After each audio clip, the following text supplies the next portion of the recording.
semua, terima kasih sudah hadir ya dalam rangkaian agenda The Undiscovered Territory of Design, Establishing Critical Design Discourse. Hari ini kita mau bahas tentang topik inisiatif ya. Dan kebetulan yang saya undang juga di sini kayaknya banyak inisiatif-inisiatifnya di kantor-kantornya gitu. Jadi bisa saling meng-enrich mungkin ya satu sama lain, dan mungkin nge-encourage juga teman-teman nanti di luar sana yang nonton untuk gimana sih sebenarnya navigasiin kita punya idealisme gitu, bisa dituangkan dalam kantor atau di personal project even ya gitu.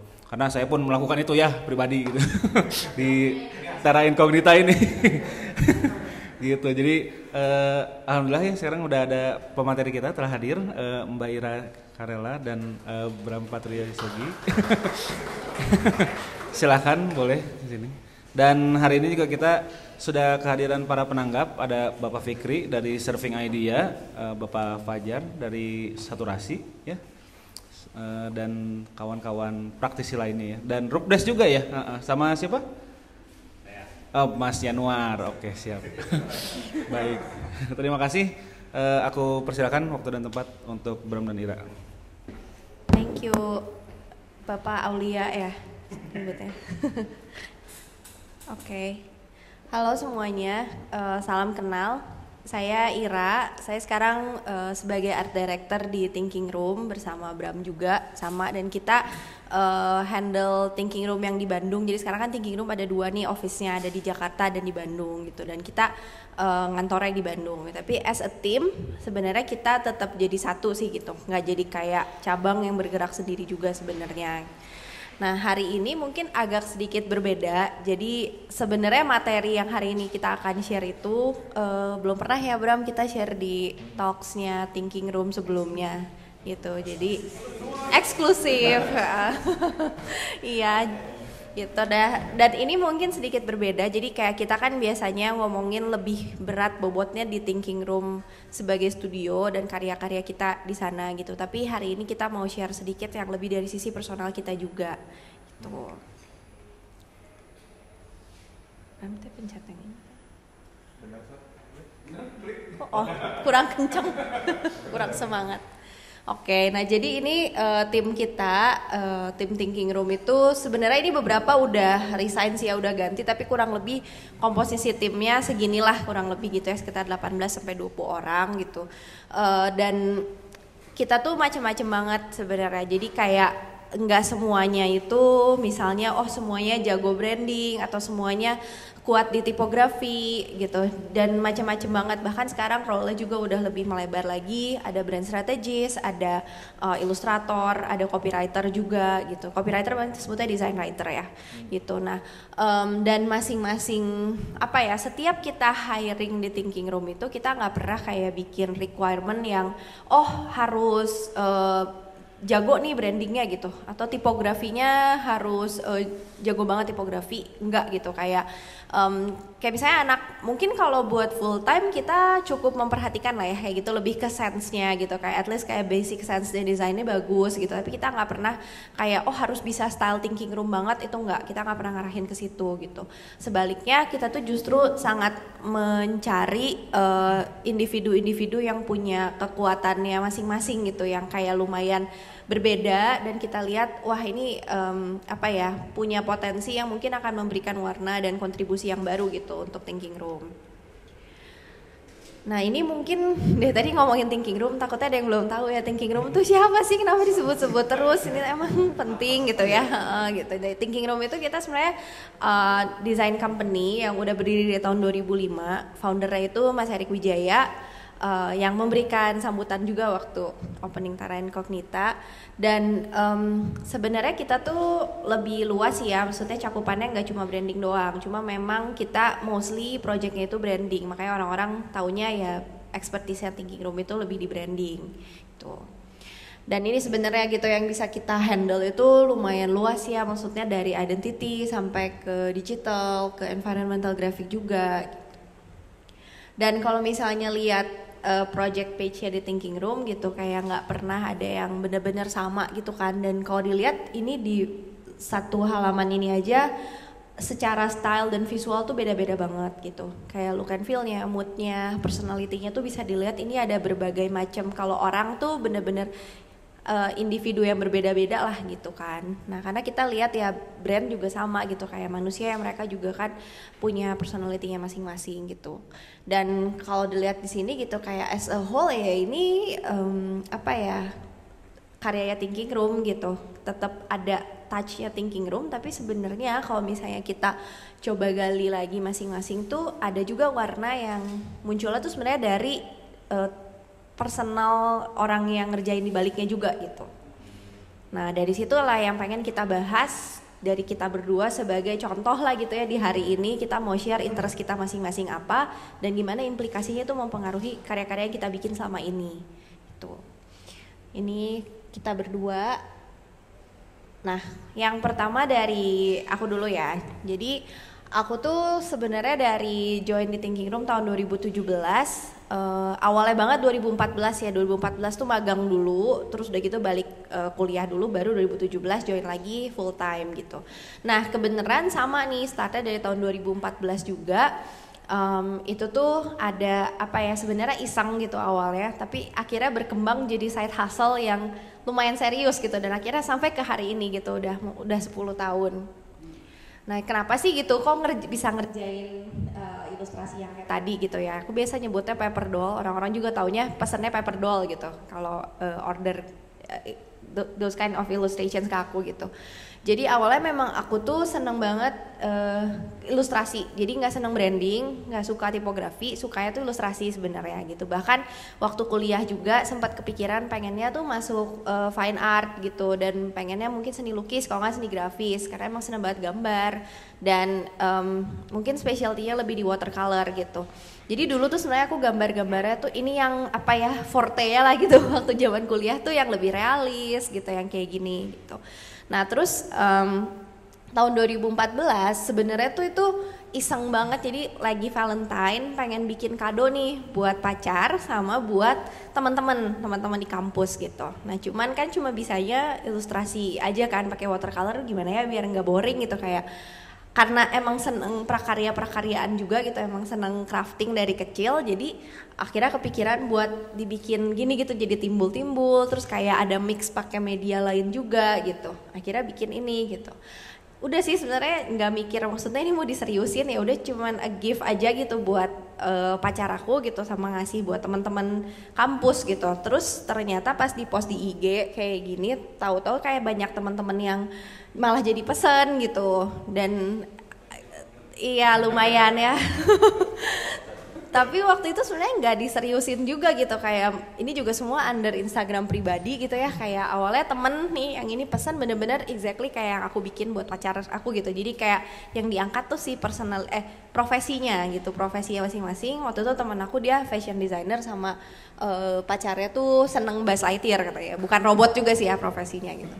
Terus lama-lama berkembang nih kayak makin macem-macem, sampai kayak ada beberapa temen yang lumayan influencer lah gitu ya di Jakarta gitu kan, jadi dia pesen terus ngasih ke orangnya juga yang lumayan influential gitu, jadi akhirnya makin rame kan gitu.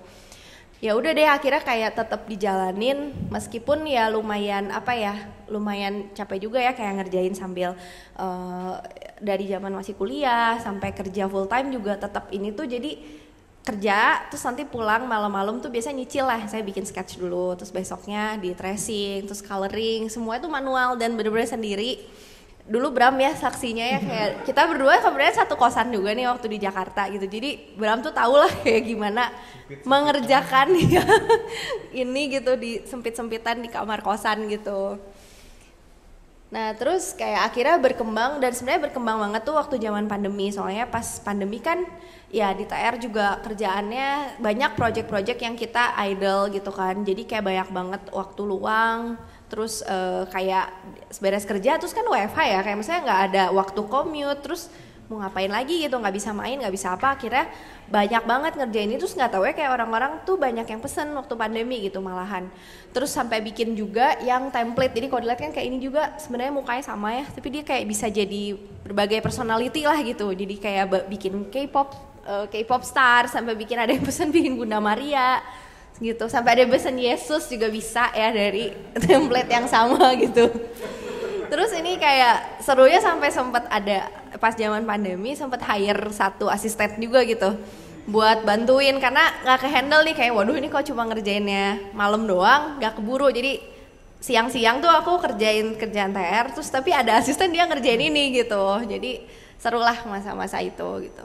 Sampai akhirnya sempat maternity leave kan waktu punya anak, kayak nggak mungkin ya ngerjain maksudnya satu kerjaan aja udah susah gitu kan, apalagi harus 2 gitu. Dan ini baru mulai lagi tuh sebenarnya di 2023. Nah ini juga dari sebenarnya kan si Paper Doll tuh karakternya tapi sempat berkembang juga nih, kayak tahun lalu pas Evan, mungkin pada tahu ya Evan Wijaya ya, dia kan yang desain grafik propsnya di Gadis Kretek kan. Nah dia kebetulan teman kita juga dulu, alumni TR juga gitu, dan dia pengen ngasih gift ke produser sama aku lupa satu lagi siapa, pokoknya itu kayak orang-orang yang kasih project ini ke dia lah gitu, jadi as a gift juga, jadi tetap pakai si style Paper Doll tapi suasananya tuh suasana kayak si ruang sausnya yang di Gadis Kretek tuh. Nah jadi kayak tidak terasa gitu ya journey-nya udah selama 10 tahun ini gitu, kayak dihitung-hitung tuh udah lebih dari 500 yang dibikin. Terus ada ini juga buat orang-orang yang bahkan banyak yang dari luar negeri juga gitu, kayak udah sempat ngirim ke US, ke Eropa, ke Aussie, paling banyak mah Singapura sama Hong Kong, Korea juga pernah gitu. Dan kayak apa ya, ini as a side hustle ternyata kayak ini baru sekarang sih gitu sadar look back tuh ternyata journey-nya sepanjang ini gitu. Nah ini poin yang utamanya sih yang kayak pengen di share. Terus itu maksudnya journey itu dengan background sama 10 tahun itu yang juga sebenarnya bersinggungan sama journey di TR gitu kan, dari mulai magang sampai ke sekarang jadi art director. Itu tuh apa sih gitu yang mempengaruhi kekaryaan aku lah gitu sebagai art director. Nah ini project pertama aku di TR, jadi Balloon and Whisk. Ini kayaknya emang beruntung banget waktu pertama kali masuk TR langsung dapet project tuh yang cocok banget secara style, secara ininya tuh sama interest aku gitu. Memang perlunya juga yang ilustratif banget, jadi benar-benar waktu itu semuanya bikin sendiri gitu, dari ya logonya, dari desain packagingnya, ilustrasinya semua sendiri gitu. Ya kalau melihat project yang ini doang mungkin masih bisa tarik korelasinya kali ya sama interest yang bikin Paper Doll gitu. Dan akhirnya dari Balloon and Whisk itu juga berkembang gitu, kayak ada klien-klien lain yang suka gitu kan sama style apa ya, gift shop atau packaging yang ilustratif banget, sampai akhirnya banyak juga gitu klien yang nanya itu refernya dari Balloon and Whisk, jadi lebih ke ilustrasi gitu. Dan tapi sebenarnya kalau lihat project-project yang latest gitu, kayak interest itu tuh kayak something yang lebih ilustratif, yang lebih raw itu, meskipun kayak sekarang sebagai art director kan kayak nggak ngerjain semuanya sendiri ya, kayak gini juga ilustrasinya ya ada tim ilustrator kita, terus ini juga sebenarnya si ilustrasi yang di atas itu tuh 3D yang diisi tutup packagingnya, tapi waktu itu directionnya lebih kayak botanical illustration gitu. Jadi balik lagi sebenarnya semuanya juga source of inspirationnya banyak sedikit banyak terpengaruh sebenarnya sama background aku juga gitu. Nah ini juga sebenarnya ini belum launch, tapi udah launch sih sebenarnya packagingnya, tapi kayak secara branding belum official launch gitu ya. Cuma kayak packagingnya kemarin udah muncul, udah reveal juga di Imbex, jadi bisa di share di sini. Ini buat Brod & Co. Waktu itu juga aku bikin sama si karakternya juga gitu. Nah tapi kalau yang tadi kan kayak lumayan dipilihin project yang vibe-nya masih deket-deket lah ya, kayak lebih sweet gitu, terus mungkin lebih ilustratif, banyak hand drawn-nya juga gitu. Nah tapi kayak sebenarnya kalau aku lihat ada juga project-project kayak ini gitu. Stargazine waktu itu kan kita assign masing-masing desainer, bahkan Mas Erik gak ikut ya Stargazine mah ya. Ya pokoknya inilah ya tim kita gitu, semua masing-masing tuh bikin karya untuk si zodiaknya gitu. Ada dapat zodiak masing-masing lah gitu. Nah waktu itu aku dapetnya Taurus, kemudian aku Taurus juga gitu. Dan meskipun yang vibe-nya gini, karena emang senengnya tuh pakai sesuatu yang tactile, yang lebih raw, waktu itu caranya nge-scanin batu, jadi jadi waktu itu Taurus tuh salah satu karakternya kan lumayan keras kepala, lumayan batu gitu ya. Jadi waktu itu ya udah nih kayak lucu juga ya bikin type yang feel-nya tuh kayak bull gitu karakteristiknya, tapi dia batu, buat dari batu. Jadi kayak ngumpulin batu-batu yang ada di rumah terus di scan, udah gitu di edit, diambil teksturnya gitu, sampai akhirnya bikin si type ini gitu. Dan ini juga waktu itu berpengaruh juga ke kekaryaan yang waktu di GBK. Waktu itu kita sempat bikin sculpture yang apa ya, untuk mewakili 12 cabang olahraga. Nah itu kayak di proses modelingnya juga pertama kan startnya dari paper dulu, dari cutting kayak buat ngebayangin si 3D-nya, terus kayak apa ya, posisinya tuh kayak gimana. Nah jadi kayak kalau yang aku lihat sebenarnya ada dua, kayak apa ya, kayak selama itu kayak ngejalin kayak ada dua persona gitu lah gitu. Satu tuh mungkin sisi yang lebih sebagai ilustrator, sama satu lagi yang sebagai ya entah graphic designer atau art director lah gitu. Dan kalau aku lihat gitu kayak dua-duanya tuh ada sisi yang berbeda, mungkin sisi kekuatannya ya, tapi saling supporting each other gitu. Itu tuh gimana? Kayak di contohnya sebagai ilustrator di project Karela Ira itu banyaknya aku tuh perlu understanding personality gitu, kayak bisa nge-capture personality orang, bahkan untuk orang-orang yang cuman ngobrol di WA doang gitu kan, kayak karena bukan ngegambarin foto realis atau nge-trace dari foto mereka kan, tapi kayak emang harus dibikin personality mereka muncul di karakter aku gitu, karakter yang emang khasnya gitu. Dan gimana dengan ngobrol sama mereka, bisa kenal, nangkep gitu kira-kira dari cara mereka ngomong, cara mereka describing personality-nya, kesukaannya apa tuh, karakteristiknya tuh kayak gimana gitu.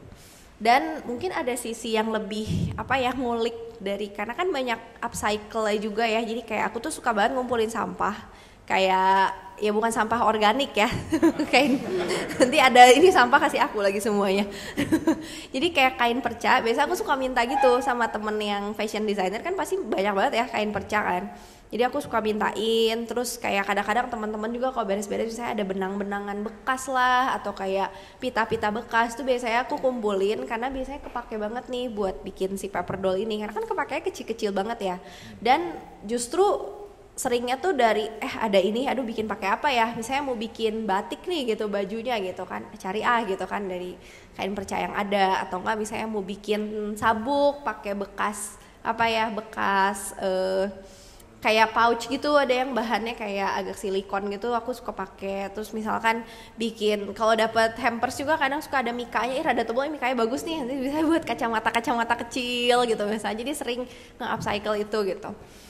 Nah sama kan approach-nya lebih handcraft sama ilustratif, jadi raw banget kan ya gitu.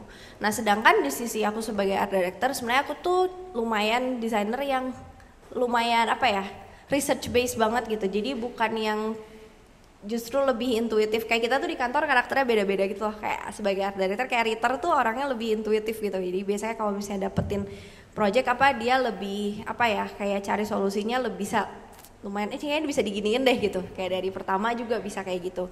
Sedangkan kalau aku tuh biasanya lebih harus nge-trace dulu gitu kan, kayak gimana elemen-elemen yang ada gitu. Dan itu tuh sisi itu gitu yang banyak diasah di sisi sebagai art director, itu sangat membantu aku di sisi sini untuk bisa understanding orang-orang ini, karena udah terbiasa harus understand the brand, understand the client gitu. Jadi kayak saling apa ya, mengisi lah gitu kayak antara dua peran ini gitu. Dan sisi yang lebih philosophical, banyaknya juga lebih human centered, itu juga sebenarnya terpengaruh dari sini. Kayak aku senang banget ngobrol sama orang baru gitu kan. Dan tapi karena di sini banyak main sama sesuatu yang lumayan handcraft, yang manusia banget ya, yang raw gitu kan, jadinya mempengaruhi karya-karya di TR tuh sering banget kekuatan aku lebih yang tactile gitu, lebih banyak storytellingnya, karena biasa menceritakan sesuatu melalui gambar di sini gitu kan. Jadi ternyata selama ini dengan menjalani dua peran ini yang secara bersamaan, aku rasa ini tuh sangat membantu mengasah keduanya jadi lebih baik gitu loh, kayak mungkin sisi yang mana yang berbeda gitu kan, yang dini kayak di TR mungkin gak terlalu banyak kesempatan untuk bikin yang lebih manual sering-sering gitu kan, buat menggambar juga ya nggak sesering itu gitu, karena aku bukan ilustrator juga kan, gak sampai kayak gitu. Tapi dengan terus mengasah sisi yang jadi interest aku gitu, dua-duanya juga interest aku gitu kan, kira jadi memperkuat keduanya tuh. Nah, nextnya mungkin ini bisa beda nih ceritanya dari Bram. Coba Bram, gimana cerita dari lo? Halo. Oke, mungkin kalau tadi dengar ceritanya Ira, kalau dari inisiatifnya project dia gitu yang udah di-build sejak mungkin 10 tahunan lalu gitu, terus kayak pelan-pelan naik segimana, udah tahu gitu arahnya kemana. Kalau gue lebih tipenya yang ya emang nyari-nyari aja gitu. Sampai sekarang pun sebenarnya gue ngerasa belum ada satu yang kayak gue pengen kesana terus gitu. Cuman gue emang lebih seneng bermain-main aja, kayak pada saat itu gue lagi interestnya apa, gue kerjainnya itu gitu. Kalau gue lebih ke situ. Oke, itu sedikit introduction. Jadi kalau ngomongin tentang inisiatif project, gue kerap ngeliat dulu gitu. Sebenarnya gue interestnya tuh kemana sih, apa yang pengen gue bikin gitu. Karena yang namanya inisiatif project itu nggak ada yang kasih brief ke lu ya, lu bikin brief yang menyenangkan buat lu gitu. Kenapa enggak gitu. Jadi kayak ini mungkin kayak hal-hal yang gue berusaha infuse ke project-project yang gue bikin gitu sebagai inisiatif project. Mungkin kalau dari humor ya gue senang menyelipkan bercandaan dimanapun bisa. Lalu ada desain karena profesi gue desain, ya awalnya pun gue pasti tertarik karena desain juga. Walaupun ketika udah jadi profesi kadang-kadang hobinya berkurang dalam mendesain. Kalau seni sih gue lebih seneng kebebasannya sih, kayak authorship-nya kan sebenarnya lebih tinggi juga gitu di seni daripada di desain gitu. Lu bisa menuangkan apapun yang lu mau ke dalam sebuah karya gitu. Terus kalau mainan ya mungkin banyak juga, mungkin ada beberapa di sini yang punya interest mainan juga gitu, kayak dari kecil udah banyak kumpulin barang-barang dan segala macem. Dan kalau objects lebih ke nyimpen runtah ya Ra, mungkin kayak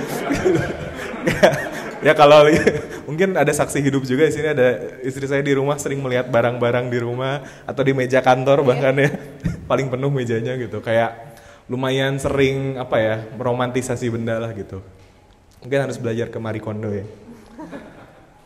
Nah jadi mungkin dari 5 elemen tadi gue mau ceritain 3 project-project inisiatif gue. Mungkin kalau dilihat judul-judulnya cukup aneh dan membingungkan, tapi tenang saja, nanti akan lebih jelas. Ada ikan sapu-sapu, common subject, dan reassembly required.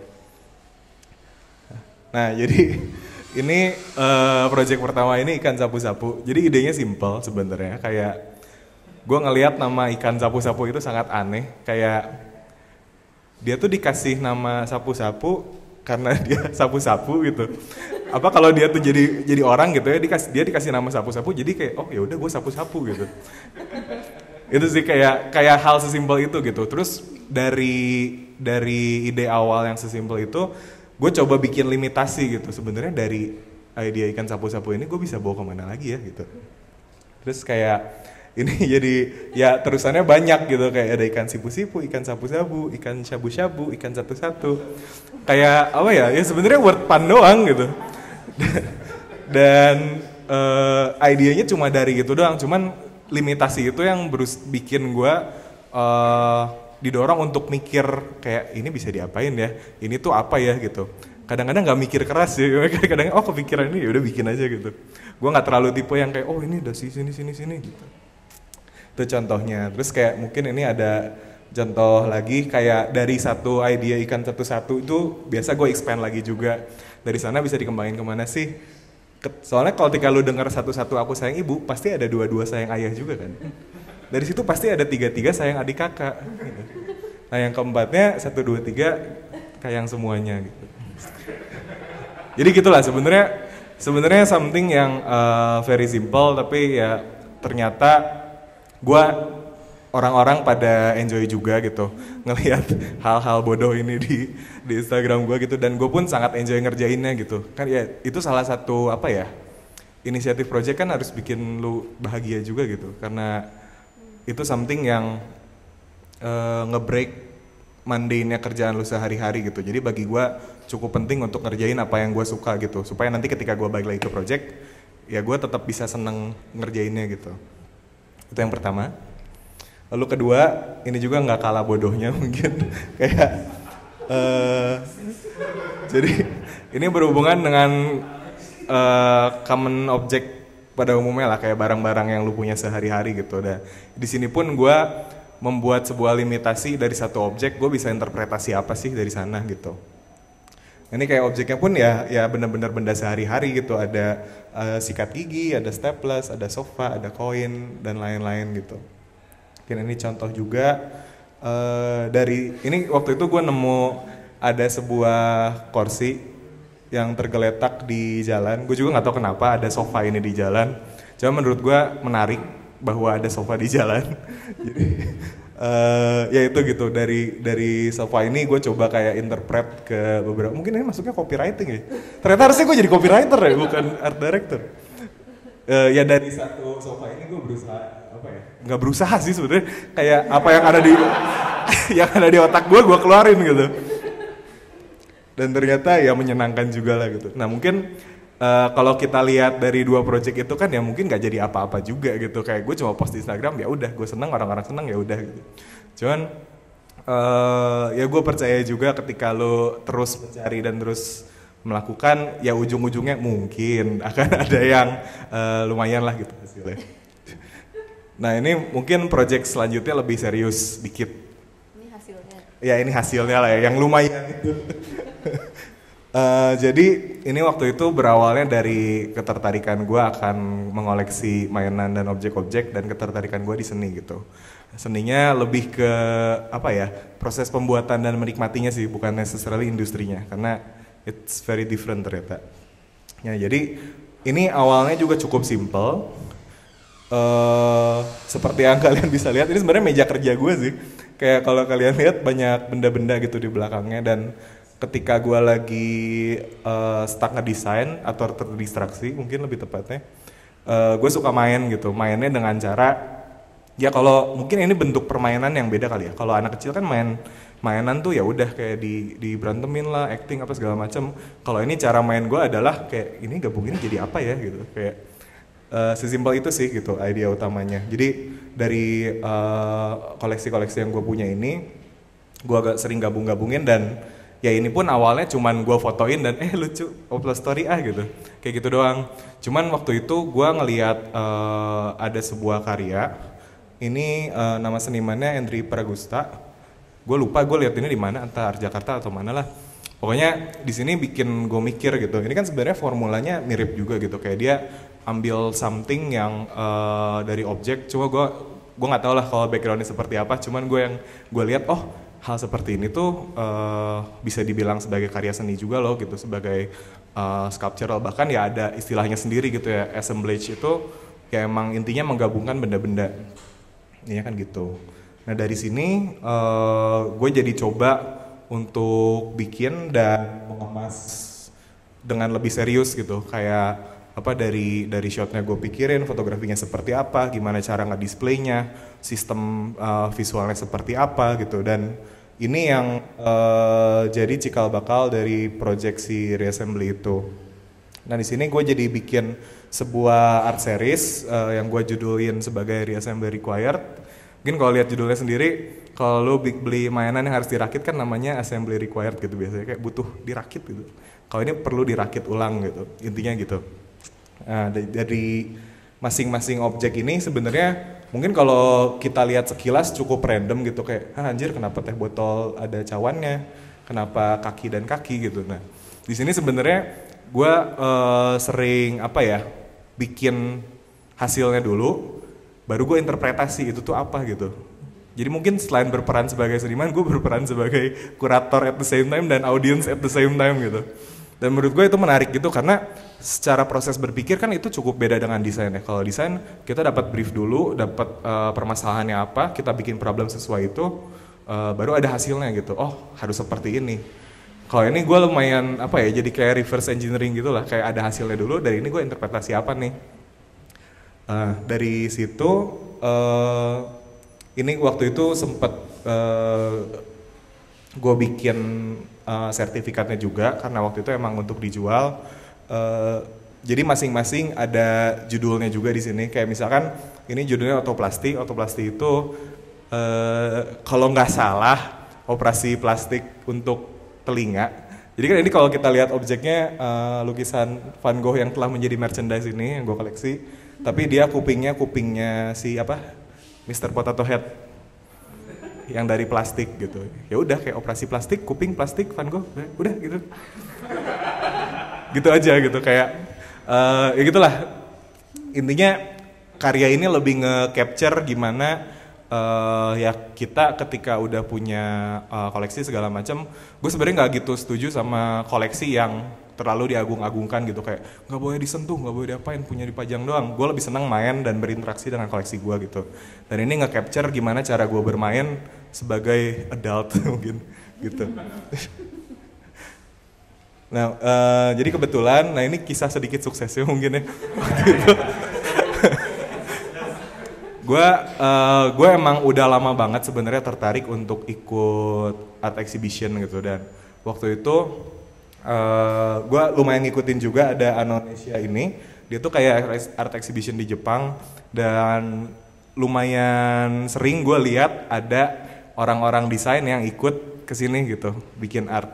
Di situ gue ngelihat kayak oh kayaknya bisa ya, kayak barriernya tuh cukup bisa diusahakan lah gitu, bukan yang art yang tinggi banget yang gimana gitu. Dan dia ternyata online waktu itu, jadi lebih memudahkan lagi jalannya lah, lebih praktis gitu. Karena kalau bawa sculpture segala macam berframe-frame di shipping kan sebenarnya lumayan repot. Jadi waktu itu online gue coba ambil kesempatannya, dan puji Tuhan ya ternyata bisa bersandingan dengan orang-orang berbendera macam-macam ini gitu. Seru lah waktu itu, seru banget. Nah,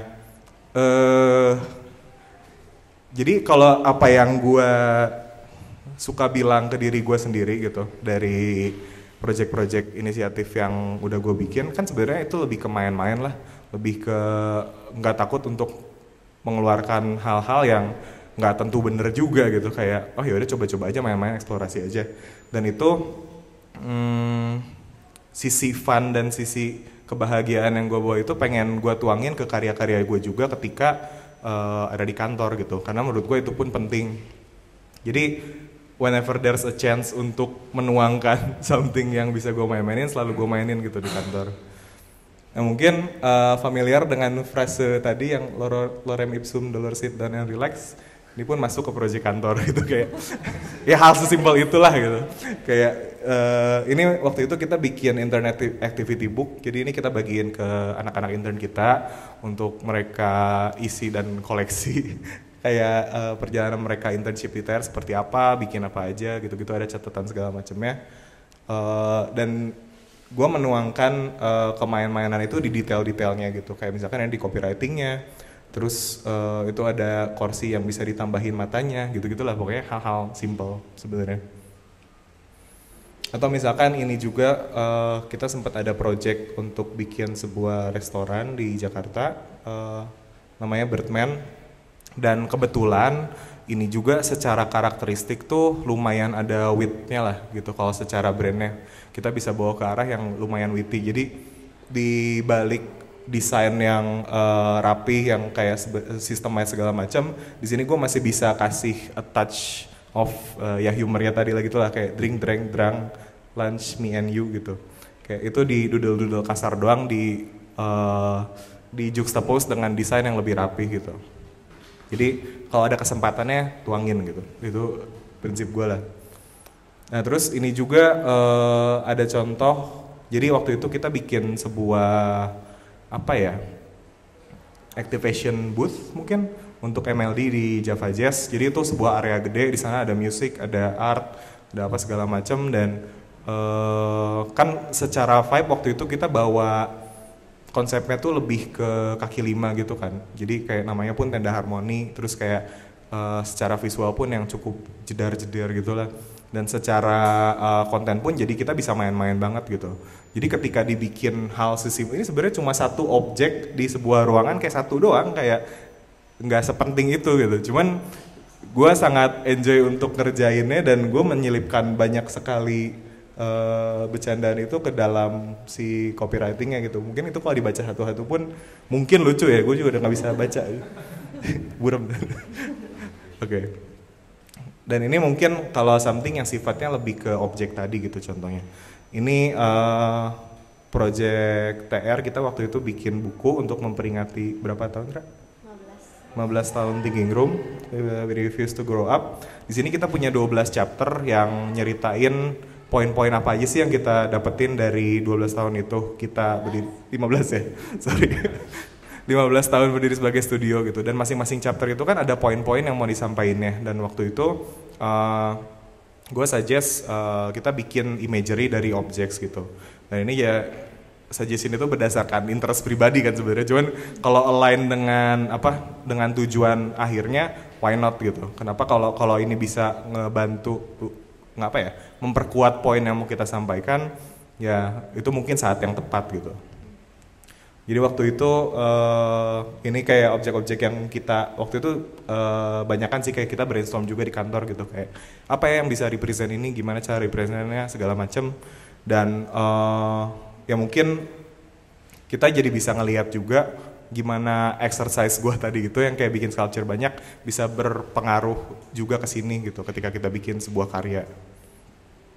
Oke, jadi kira-kira itu sih. Jadi mungkin untuk ini akhir-akhir penutup, bagi yang belum memulai untuk bikin, yang belum pernah bikin inisiatif project, coba mulai dulu aja. Startnya dari lihat dulu apa yang kalian suka, apa interest kalian tuh biasa mengkonsumsi apa sih gitu, yang kalian demen. Mulainya dari sana aja, sebenarnya gampang gitu. Untuk outputnya apa, ya itu bisa sambil dipikirin di jalan aja. Karena serandom apapun interest kalian, mungkin kita juga sering lihat sih kayak ada zin-zin yang topiknya tuh sangat random gitu di Art Book Fair, tapi karena mereka senang sama topiknya, mereka jadi serius ke sana gitu. Mereka serius untuk ngedevelop produknya gitu. Secara nggak langsung pasti akan nge-hone craftnya mereka juga gitu. Mereka akan terlatih di bidang itunya gitu. Dan mungkin bagi yang ini di sisi lainnya, bagi yang udah masuk dunia korporat juga yang mungkin belum punya kesempatan untuk bikin something yang sesuai dengan interest mereka, jangan pernah tergerus oleh fungsi lah gitu kan. Kalau kita bikin desain, oh yang fungsionalnya gimana, yang tepat tuh gimana, yang appropriate gimana, emang itu mah harus ada lah gitu. Itu nggak bisa dikompromiin karena desain itu harus tepat guna juga kan. Cuman selain tepat guna, kita mau apain lagi nih gitu. Nah mungkin di sisi subjektif yang ekstranya itu kita bisa nge-infuse personality kita, interest kita, strength kita. Masih ada ruang bermainnya lah, kita bukan bidangnya eksak. Jadi ya asal fungsinya udah terpenuhi, flavornya apa yang mau kita kasih ke sana, kita masih sangat boleh untuk main-main di sana gitu. Gitu aja sih dari kita. Terima kasih.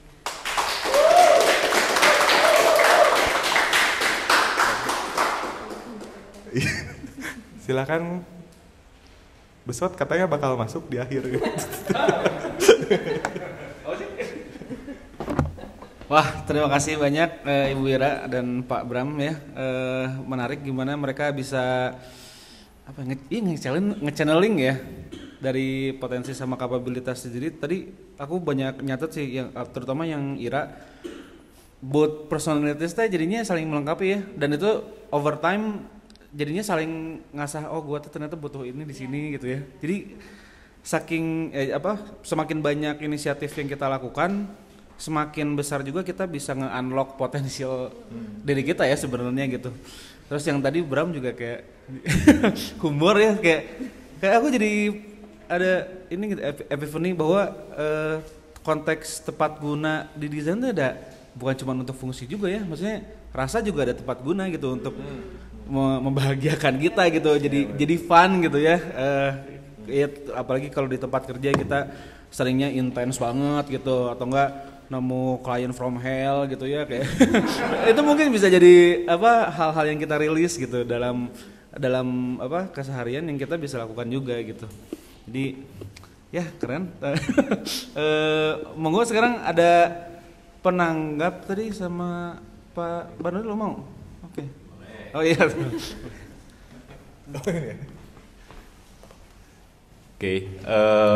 Makasih Mas Bram, Mbak Ira presentasinya menarik, menumbuhkan kepercayaan diri juga gitu, dan cukup relevan juga sih gitu. Mungkin tanggapan dulu kali ya. Kalau tanggapan tadi ada dua bagian, ada yang bagian Mbak Ira sama yang bagian Mas Bram. Untuk yang Mbak Ira mungkin jadi kayak refleksi diri lagi ya, kayak apalagi udah 10 tahun ya Mbak Ira tadi ngelakuin itunya tuh udah 10 tahun tuh berarti kan konsisten, terus juga tidak hanya konsisten tapi berarti sustain kan, berkelanjutan gitu. Jadi kayak menumbuhkan optimisme bahwa hal-hal yang sifatnya inisiatif tuh ternyata bisa awet gitu. Tidak hanya ya mungkin kalau aku inisiatif pas kuliah mungkin konteksnya kayak dijalanin sekali abis itu hilang semangatnya tuh gitu. Sama yang kali terjadi. Kayak gitu. Kayak kolektifan sama teman-teman bikin apa, acara apa, beres lulus bubar gitu. Nah, tantangannya mungkin yang aku lihat pas di dunia kerja kadang-kadang ada inisiatif yang berangkat dari isu personal kali ya, atau ketertarikan personal. Nah, aku ngeliat di Mbak Ira tuh ada hal itu kali ya gitu. Walaupun mungkin tadi juga sempat cerita, sempat ada staff juga ya, atau tim tambahan yang bantuin tuh seru sih ya gitu melihatnya.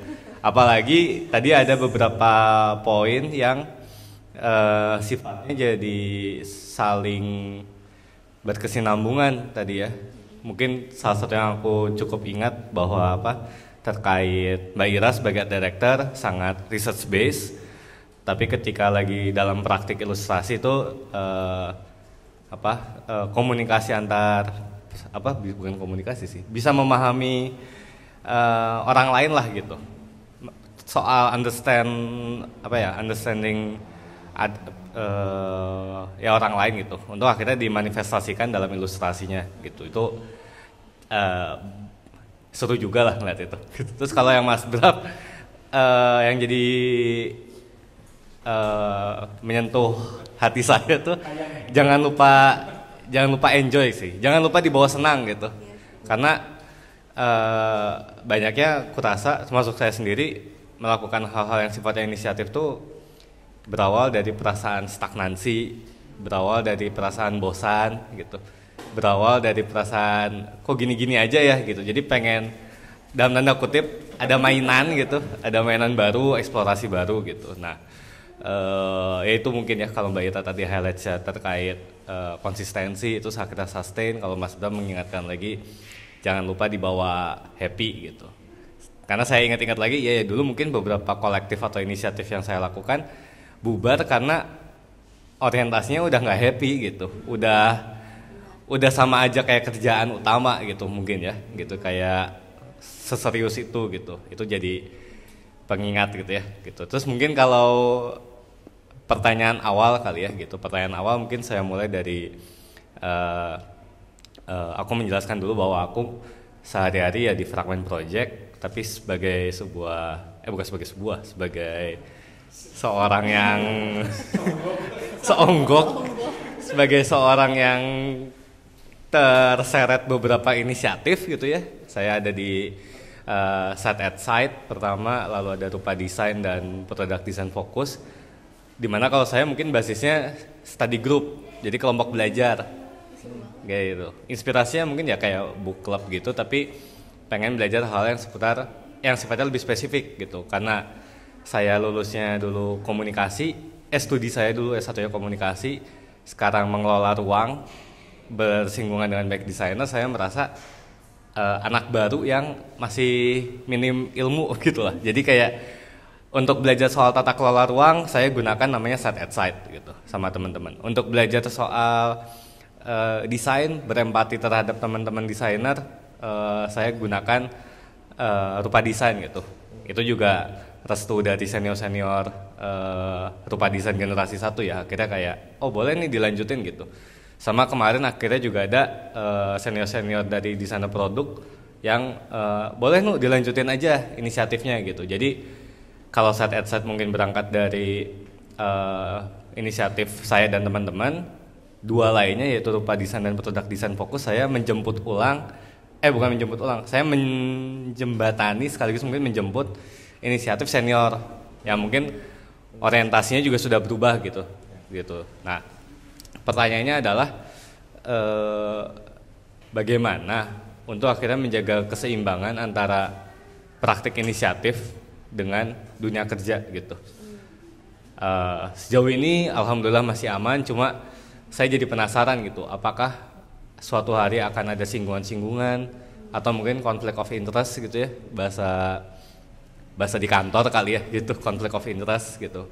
Apalagi tadi ada contoh di mana beberapa inisiatif yang Mbak Ira dan Mas Bram itu akhirnya bisa diimplementasikan juga di kantor gitu. Saya tuh jadi penasaran bagaimana pertama mungkin reaksi teman-teman di kantor terhadap inisiatif Mas Bram dan Mbak Ira, lalu bagaimana Mbak Ira dan Mas Bram juga menceritakan pada teman-teman di kantor, sampai akhirnya mungkin tidak hanya sekedar cerita, tukar menukar pengalaman, tapi juga bisa diimplementasikan terhadap hal yang sifatnya kerjaan kali ya, atau profesional gitu. Mungkin pertanyaannya itu dulu sih dari aku. Terima kasih. Terima kasih. Ya gimana Dak? Soalnya aku tadi mikirnya dengan 500. Kapan gitu ya bikinnya?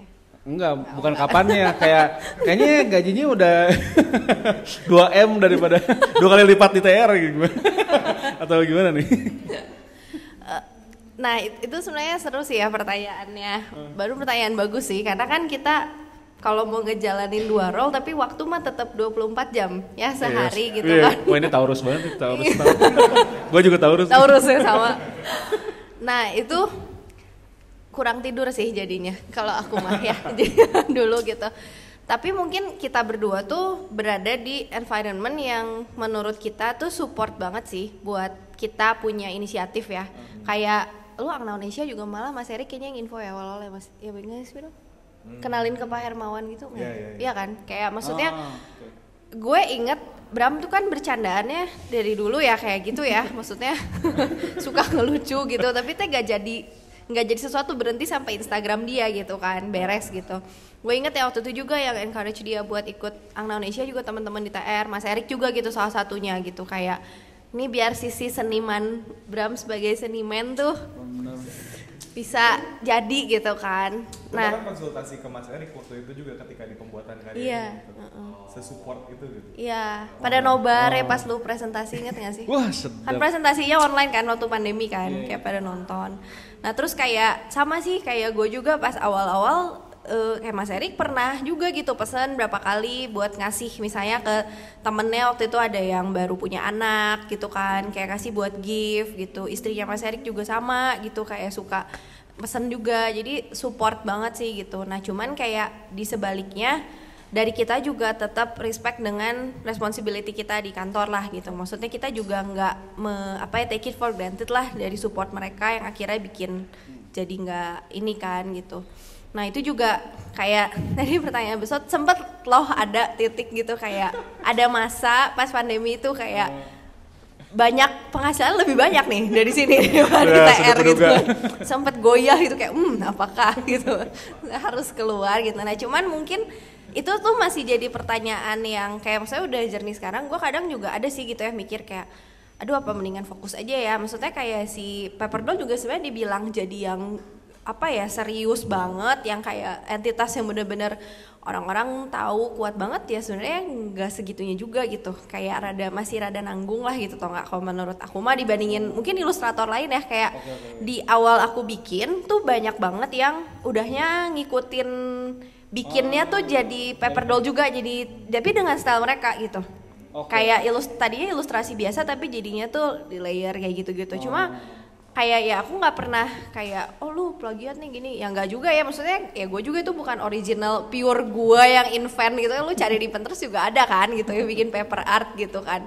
Jadi maksudnya di awal-awal banyak bisnis-bisnis kayak gitu baru berkembang, dan sekarang mereka mungkin udah lebih grow dari gue gitu, kayak gue masih lumayan individual kayak gitu kan. Nah cuman kayaknya tetap masih balancing dua ini gitu sekarang, dan mainnya sih masih TR sih sebenarnya, karena For now. iya buat sekarang ya kita nggak tahu ya gitu. Kalau gue mungkin karena masih ada apa ya, mimpi besar yang pengen gue achieve juga di TR gitu, as art director juga gitu, dan di sini juga ya ada mimpinya sendiri lah gitu, jadi kayak masih mau menjalani dua ini gitu. Makanya meskipun sempat ada titik itu nggak beralih lah gitu. Ya, masih. Jadi mendistribusikan mimpi-mimpi ya. Jadi di sini punya mimpi, di sini punya mimpi. Iya. Sedap. Lu ada tambahan nggak? Boleh, Pak Bram ada.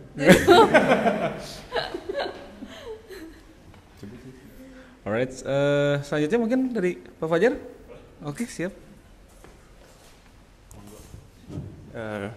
Duduk aja deh. Ya terima kasih Kak Bram sama Kak Ira buat presentasinya. Kalau dari aku sendiri sih ada beberapa poin menarik yang emang dicatat dan bahkan di highlight gitu ya.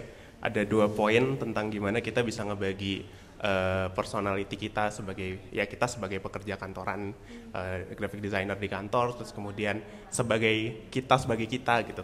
Aku sebagai aku tuh gimana gitu, dan ini jadi penting juga gitu karena kadang ketika kita emang udah terlibat di sebuah kantor gitu ya, ikut ke kantor, kita lupa sama kita itu orang yang kayak gimana sih gitu loh. Gitu. Dan dengan cara ngebedain dua ini tuh kita tetap bisa waras dan akhirnya bikin inisiatif yang emang bergeraknya tuh dari curiosity kita gitu, keingin tahuan kita tuh sebenarnya ada di mana sih gitu, atau kita tuh mau ngelakuin apa sih gitu loh. Dan nah itu lanjut atau berhubungan sama poin kedua dari Kak Bram juga tentang gimana kita tuh tetap harus have fun karena sebenarnya nggak ada brief dari apa yang akan kita kerjain gitu. Dan bedanya mungkin ketika kita kerja sebagai graphic designer di kantor akan ada brief dari klien, dari art director dan seterusnya. Tapi ketika kita bikin inisiatif sendiri, akhirnya nggak ada art directornya, nggak ada creative directornya, nggak ada brief dari klien, semua pure tentang ya diri sendiri kita aja gimana gitu. Dan itu jadi poin yang penting juga gitu. Tapi dari situ tadi juga ada poin tentang gimana setelah kita have fun, kita bikin sesuatu, akhirnya kita push limit dari inisiatif kita sendiri gitu. Narik jauh, kayak yang tadi soal ikan sapu-sapu, kira-kira bisa sejauh apa lagi sih gitu, the jokes ikan sapu-sapu ini ditarik gitu kan. Dan ya ini nyambung ke pertanyaannya sebenarnya. Jadi ada pertanyaan dari aku pribadi, gimana kan kita bisa memulai gitu, mudah memulai kan ya, bikin sesuatu, ya kita kepikiran apa, pengen tahu apa, akhirnya kita bikin dan terus bikin gitu. Nah tapi ada satu pertanyaan, sekarang gimana how to stopnya? Kapan kita tahu kalau ini tuh harus selesai, atau kapan kita tahu kalau apa yang kita cari itu udah di titik terakhirnya gitu, udah selesai gitu. Mungkin kalau dari aku gitu aja sih tanggapannya. Terima kasih. Thank you Fajar. Wah ini menarik banget ya. Nggak pernah kepikir. Apa maksudnya titik berhenti itu ini udah jadi FA atau belum gitu? Harus dieksplornya sampai kapan gitu kan, ya? Iya kan nggak ada briefnya ya, Iya. gitu, nggak ada deadline juga ya kadang-kadang gitu ya, nggak ada klien gitu kayak, aduh kok ini final terus gitu, nggak ada fix final. Gimana? Kayaknya lu kali ya. Kalau aku tuh soalnya kan mostly ada kliennya kan, jadi ya ada beresnya. Deadline menyelamatkan ada, ya. Coba deh. Kalau sebenarnya cara paling efektif adalah bikin deadline lah. Maksudnya ketika kayak misalkan yang tadi yang ketiga tuh yang reassemble required itu gue bikin deadline sendiri dengan cara ya gue ikut event gitu. Jadi by the time eventnya mulai itu harus sudah beres kan, mau nggak mau. Atau misalkan ketika kita bikin zin gitu, mulainya kapan, beresnya kapan, ya cari aja eventnya, JKT-ABF kapan ya gitu. Paling gampang gitu sebenarnya. Cuman yang susah kan ketika something yang mungkin kayak yang 2 sebelumnya gitu, gue nggak pushnya sampai kapan. Kalau limit gue sendiri sih lihat tujuan awal lu bikin dulu gitu. Kalau gue waktu itu tujuan awalnya bikin misalkan yang sapu-sapu kan karena gue seneng nge-explore desainnya sama gue seneng bikinnya, gue seneng mikirnya gitu. Dan tujuan gue bikin itu adalah supaya gue bisa ngeluarin apa ya? Ya bikin gue bahagia gitu bikinnya tuh. Jadi limitnya apa? Ketika gue udah nggak seneng lagi gitu. Ketika gue ngerasa It's no fun anymore. ketika gue ngerasa misalkan, aduh kok maksa ya? Kok yang ini gak lucu ya gitu? Atau misalkan gue malah jadi mikir-mikir kayak ini bisa diapain ya? Ketika gue udah main, iya udah terlalu struggling tuh itu menurut gue tanda-tanda untuk ya mungkin di bagian situnya di stop sampai situ gitu. Cuma kan ya mungkin ekspansi juga bisa macam-macam ya. Kalau tadi kan secara karakter gue bikin, tapi sebenarnya kan kalau mau diseriusin gitu, kayak teman-teman gue pun sering bilang ke gue, kenapa sih nggak dilanjutin Bram si sapu-sapu gitu? Udah emang kata-kata cuma segitu doang gitu. SAPU, gue mau ganti apanya lagi gitu? Sipu-sipu ganti satu huruf gitu. Istilahnya gitu lah. Cuma kan kalau secara karakter emang limited, cuman sebenarnya ekspansinya kan bisa kemana-mana. Misalkan gue bikin dia jadi action figure gitu, gue bikin dia jadi mainan, gue bikin dia jadi merchandise, gue bikin dia jadi sculpture, gue bikin dia jadi apa gitu. Nah mungkin itu kan something yang bisa di-pushnya tuh ke arah lain lagi gitu. Jadi kadang-kadang ketika ada limit di satu tempat, dia sebenarnya ruang ekspansinya tuh di tempat-tempat lain lagi gitu, nggak di sana. Mungkin gitu kali ya. Jawab nggak ya? Jadi ini akan IP nih, ikan sapu-sapu. Tunggu 2002. Ya, debut sapu-sapu. Ada tokonya atau jual sapu. Ini menarik. Menarik banget. Endorse ini. Ya, menarik. Mungkin itu ya, Pak. Boleh dari Pak Fikri? Sorry izin berdiri, mungkin tadi ada brief biar nggak blocking. Sini. Man. Halo Mas, Mas Bram sama Kaira, thank you banget tadi penjelasannya. Seru banget ngelihat tadi Kaira punya inisiatif ilustrasi, Mas Bram punya inisiatif mainan gitu ya. Terus jadi merefleksikan ke surfing idea gitu ya.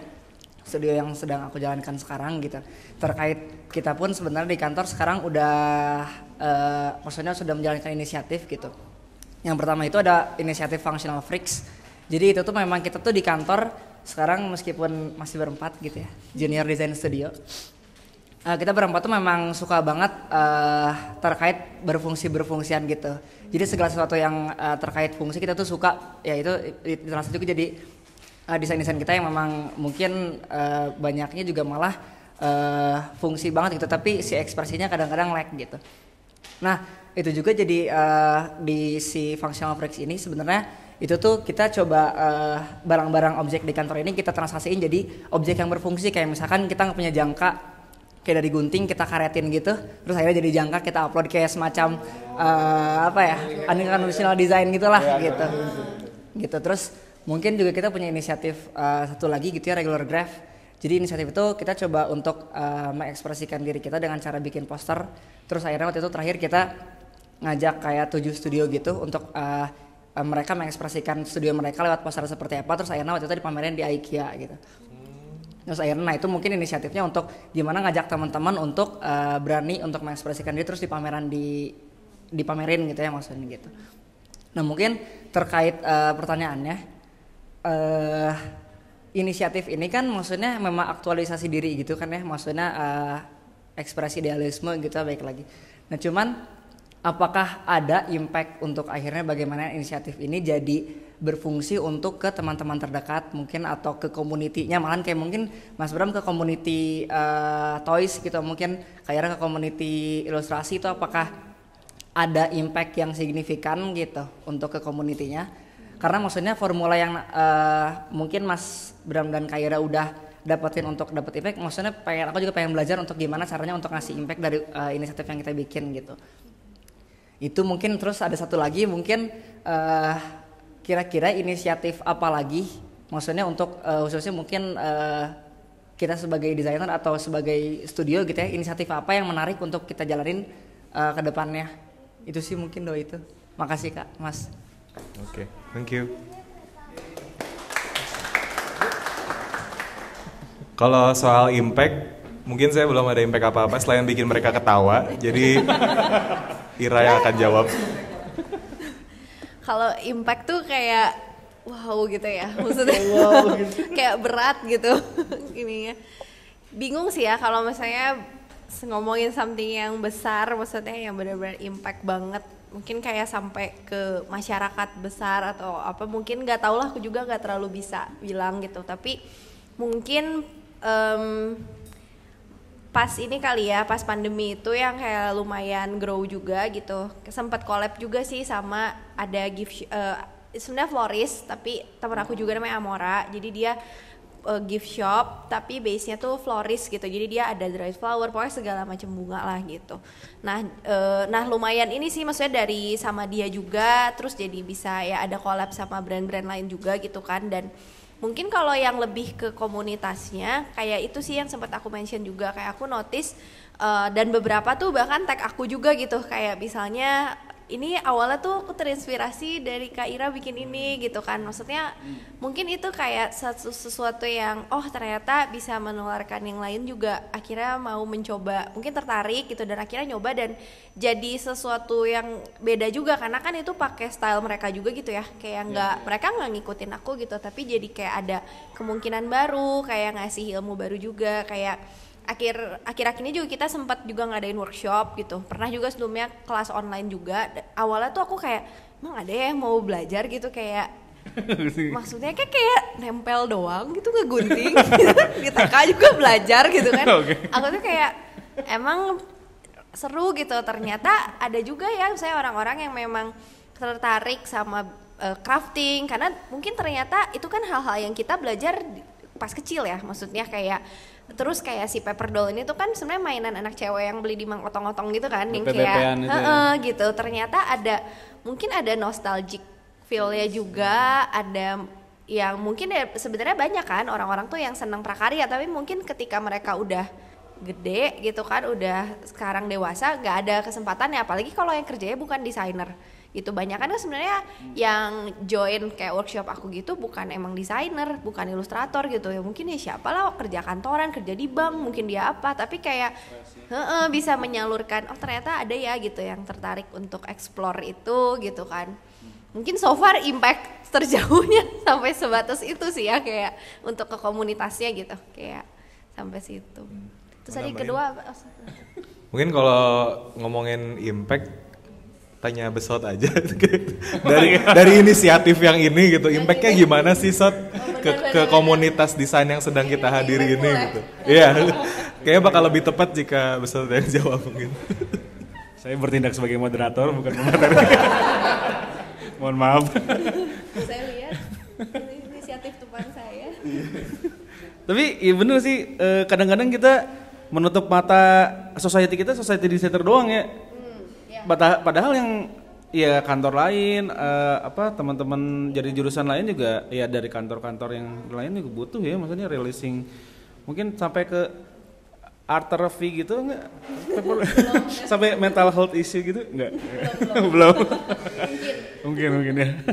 Iya sih sebenarnya ya juga ya, jadi kadang-kadang kita ke cranking gitu ya, maksudnya kayak audiensnya desainer deui gitu. Padahal di sana teh wah banyak gitu yang pengen gitu ya nyobain gitu, tapi mungkin kita bikin temboknya terlalu tinggi gitu, jadi kayak aduh itu mah segan gitu, kayak misalnya gitu-gitulah. Yes. Ngomong apa gue? Oke, mungkin ada yang mau tadi pertanyaan keduanya pertanyaan kedua ya? Yang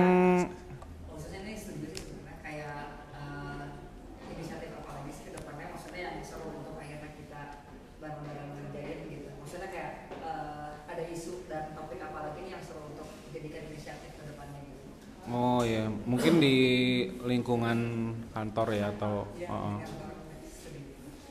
apa ya? Mungkin pameran 20 tahun atau saya mungkin itu bisa jadi cuma kalian juga yang bisa jawab sih.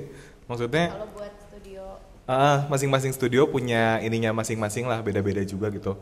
Yang namanya inisiatif kan ya lebih baik dikerjakan kalau berangkatnya dari sendirinya juga gitu, lagi ada problem apa, ada keresahan apa di kalian, dan masing-masing individu dan masing-masing kantor punya ini masing-masing gitu keresahannya.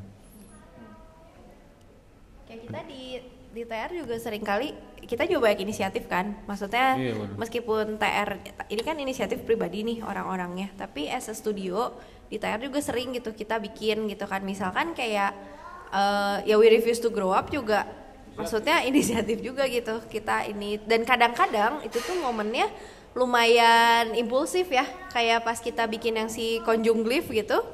Kalau yang We Refuse to Grow Up mah lumayan planning lah itu Panjang mah ya gitu itu ya. kan, gitu karena kan momen juga gitu. Tapi kayak Conjung Glyph sebenarnya itu karena si Kasik ada acara si Kasik, terus berdeadline itu terus terus teh ada temanya. Oh, makanya Bener, beres. keluar Deadline makes easy, bro. Temanya apa ya? Konjungsi. Konjungsi ya. temanya. Nah, jadi kita bikin karya kayaknya lucu juga ya kan kita. Nah, kalau TR as a kolektif, kita tuh memang banyaknya interestnya tuh di tipografi gitu. Nah, itu juga sedikit banyak terpengaruh emang Mas Eriknya sebagai pribadi. Jadi itu tuh ya terhubung gitu, tau gak sih semuanya gitu kan. Nah, si Conjung Glyph itu ya udah, jadi kita kayak lucu juga ya bikin glyph yang untuk conjunction gitu. Karena kan kita biasanya cuman maksudnya ada kayak misalnya ketika apa lagi bilang merupakan therefore ya beberapa lah kata-kata konjungsi gitu tuh kan kita cuma punya ampersand kan, and doang. Terus kalau yang lain tuh apa, itu impulsif banget gitu sebenarnya, kayak dari karena ada momennya gitu kan. Nah, malah kadang kalau yang terlalu dipikirkan dengan keras teh gak jadi gitu ya, udah sering kali gitu ya gitu. Itu iya, wah Jakarta ABF kita nggak ada karya baru, let's go bikin apa gitu, biar cepat udah semua bikin satu-satu Stargazine. Jadi iya sering kayak gitu. Iya spontan, lumayan spontan sih. Malah kok kadang-kadang gitu, kita tuh sering juga Chinese New Year. Ini Chinese Ox New Year, ya, iya kemarin ya. Ox misalnya. Nah, malah kadang yang kita maksain banget, nah itu makanya kata Bram ketika udah terlalu memaksakan, udah kayak nggak lucu gitu ya, suka nggak jadi. Kayak misalnya kita pas Ox, terus tahun berikutnya tuh Macan ya. Pas yang Macan, kita tuh sempet kepikiran beberapa, cuman kayak nggak mateng dan akhirnya keburu Sincia, ya udahlah gitu, nggak usah lah gitu daripada kitanya kepaksa juga gitu kan. Baru ada lagi hopscotch gitu, kemarin kelinci, tahun ini nggak tahu deh. Karena nanti Sekarang tuh tahun apa ya? udah tinggal sebulan kurang padahal naga. Menarik sih. Naga nih menarik nih, siapa tahu Iya, seru. muncul Siapa tahu inisiatif ada yang di punya sini ya. inisiatif bikin apa gitu naga. Dari gitu biasanya. Alright. Wah, tadi aku ada kata-kata dari Ira yang keluar menarik banget. Studio as kolektif. Jadi ya aku kalau suka ngelihat ya thinking room dalam berpraktik gitu. Emang di sana tuh kayaknya tadi kan si Paper Doll juga sebenarnya banyak disupport juga ya sama internal di kantor gitu ya, kayak apa ngasih order gitu ya. Pernah ada workshop Paper Pernah Doll ada. di kantor juga. Oh, di kantor. Buat anak-anak thinking room semua. Oh, right. Pernah. Tapi nge-invite orang luar juga? Enggak, waktu itu kita di acara internal camp lagi outing gitu. Oh, oke. Iya, iya. Jadi aku pikir apa ya? Etos praktik di studionya tuh melihat rekan kerja sebagai bukan sebagai pegawai ya, bukan sebagai pekerja, tapi sebagai equal power to design gitu ya. Jadi lo punya potensi apa dilihat dan disupport gitu ya. Dan itu menyenangkan sekali sih. Emang apa punya support system yang seperti itu gitu. Jobs at Thinking Room Inc. Apply Intern here. at Jadi jualan. Oke, iya tadi menarik sih ini. Oke, dari teman-teman yang lain ada yang mau resist atau nge-challenge gitu? Nah, kayak inisiatif nggak penting, anjing. Kerja aja anjing gitu. Atau ada? Oh, boleh atau Oke. Tadi aku sebenarnya tadi ada satu pertanyaan tapi Teta sudah dijawab ya, kayak keyword yang aku juga harap keluar gitu ya, studio sebagai kolektif gitu, karena tanggapan dulu mungkin ya, ini tanggapan dulu. Kayak tadi nge-cross check lagi dari buku Refuse to Grow Up gitu, soalnya kalau salah 2021 ya itu rilis gitu, jadi sempat baca terus tadi ngambil lagi ke kantor nge-cross check lagi, benar bahwa aku menemukan di buku Refuse to Grow Up tuh di capture bahwa anak-anak TR tuh, ini aku tangkap ya Mbak Ira, Mas Bro, koreksi aja kalau salah. Yang aku tangkap adalah ada ekstrakurikuler kali ya gitu. kayak ada eskul-eskulnya gitu, dimana kalau berdasarkan interpretasi aku membaca bukunya dan tadi nyimak presentasi terus kerikola gitu, kayak inisiatif mungkin dilihat TR sebagai metode penyegaran otak kali ya, penyegaran ide gitu, kayak supaya fresh lagi itu, lalu juga jadi bisa menetralisir energi kali ya, kayak ketemu klien mungkin apalagi mungkin thinking room juga kaliber kliennya juga sangat bervariasi ya gitu, skala kliennya ada yang high demand, ada juga yang mungkin lebih luas gitu, tapi ketika bertemu klien yang sifatnya high demand mungkin saja sangat menguras energi gitu. Nah mungkin inisiatif tuh jadi bisa ngenetralisir lagi, kayak meditasi kali ya gitu, mungkin meditatif gitu. Nah sampai tadi ya keluar ya studio sebagai sebuah kolektif tuh refleksi yang menarik buat aku gitu, buat ya mungkin buat teman-temannya juga bekerjanya dalam sebuah studio gitu, jadi hal yang menarik gitu. Nah pertanyaannya adalah apakah pernah atau tidak gitu ya, karena mungkin pekerjaan di kantornya sangat intens gitu, jadi inisiatifnya itu kayak break gitu, setahun misalnya gitu ya, break gitu, atau kayak berhenti gitu, hiatus lah kayak gitu, kayak bahwa itu yang akhirnya aku temukan ke senior-senior di contoh misalnya di Rupa Desain dan juga Product Design Fokus ya, bahwa senior-senior ini awalnya men-treatment kegiatan mereka di Rupa Desain dan Product Design Fokus sebagai project inisiatif, tapi karena sudah kerja masing-masing, terus akhirnya orientasinya mungkin memang lagi perlu fokus lebih banyak ke pekerjaan, jadi hiatus gitu si inisiatifnya gitulah. Nah apakah Mas Bram dan Mbak Ira di TR pernah mengalami hal seperti itu juga atau gimana gitu? Kalaupun pernah, waktu itu penyelesaian atau pencarian solusinya seperti apa? Kayak gitu sih mungkin. Makasih. Ini tuh inisiatif yang hiatusnya lebih di inisiatif TR atau yang kayak personal gitu? Personal ya kayaknya. Personal. Ya. Oh kayak misalnya karena sibuk banget kerjaan kantor, jadi kita Bram nggak sempat main gitu. Ya gitu. Ya kan bener. Oh. Individual dulu. Sama yang di TR juga. Karena curigaku sebenarnya praktik di inisiatif di individu lebih mungkin terjadi. Gitu. Ya benar. Ya. Terus studionya juga. Gitu. Gimana? Okay. Challenge-nya ya. Kalau pernah nggak ya Bram hiatus? Mungkin lebih ke jarang ya. Iya. Berkurang intensitasnya, frekuensi ya itulah pokoknya. Jadi jarang bikin, tapi kayak kalau sampai nggak ada banget sih so far belum pernah. Nah sebenarnya kita tuh di tiap meeting akhir tahun kita tuh suka udah nge-list down gitu, kayak misalnya tahun depan kita mau bikin apa aja. Nah di situ tuh justru kalau misalnya tahun depan kita mau dapat project apa aja kan ya itu lumayan, mungkin lebih ke kayak kita pengen aim dapat project kayak apa gitu kan misalnya, tapi itu biasanya lebih jarang kita plan lah gitu. Lebih justru yang inisiatif tuh jadi bagian dari planning kita di setiap tahun gitu.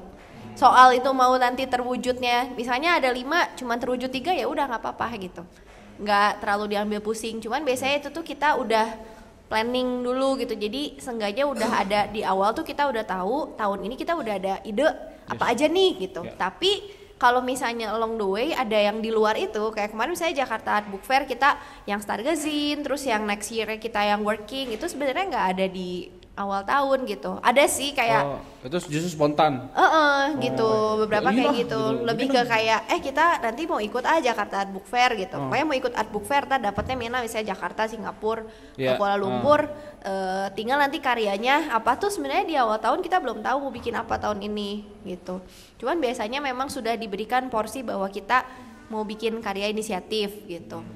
Nah tapi sebenarnya di luar si karya inisiatif itu kita tuh memang ada juga program-program yang udah hampir selalu ada lah gitu. Ya, annual pasti ada lah ya. Ya, kecuali Kayak misalnya Imlek kayak gitu pas ya. pandemi kita Ya. nggak bisa outing, misalnya kayak gitu.